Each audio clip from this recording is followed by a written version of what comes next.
tajemnicy przed rodakami i mimo, że nie zostały ratyfikowane. What began as a quiet Sunday in Bialystok exploded into a loud warning shot at Warsaw as hundreds of protesters turned the city's streets into a platform for anger, suspicion, and open defiance against Poland's role in the Russia-Ukraine war.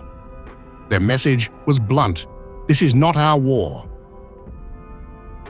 Polish flags snapped in the wind as activists marched alongside leaders of the Nationalist Confederation of the Polish Crown Party, a presence that transformed the demonstration from civic dissent into a politically charged show of force.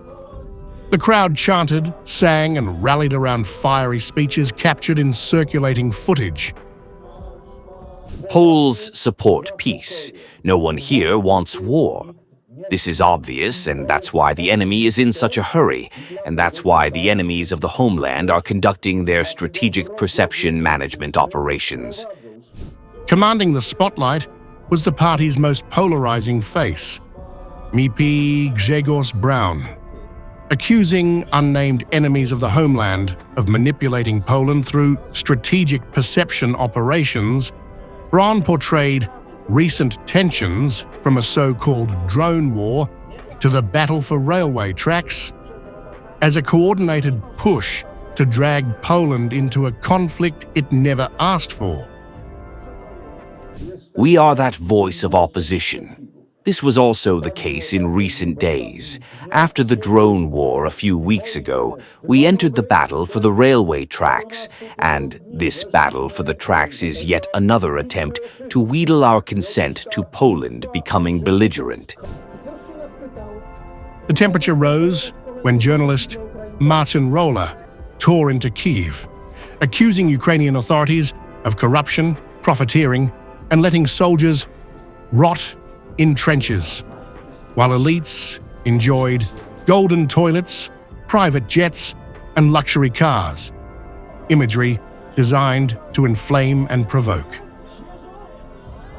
Has anyone asked if we want to sponsor more golden toilets for Ukrainians? Do we want to sponsor their parties with prostitutes in Odessa?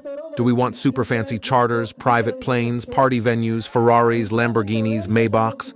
Look, it's pathological that they're even making money off of their own Ukrainian soldiers, their own compatriots, who are rotting in the trenches, dying, and they're embezzling money for ammunition.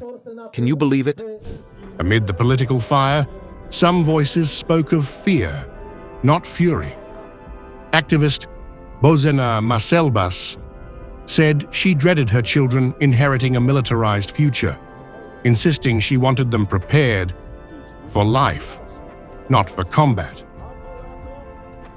The protest erupted under the shadow of Braun's latest scandal, an allegedly anti-Semitic tirade at Auschwitz the previous day, prompting the Justice Minister to pledge legal action and dragging national outrage directly into the rally's backdrop.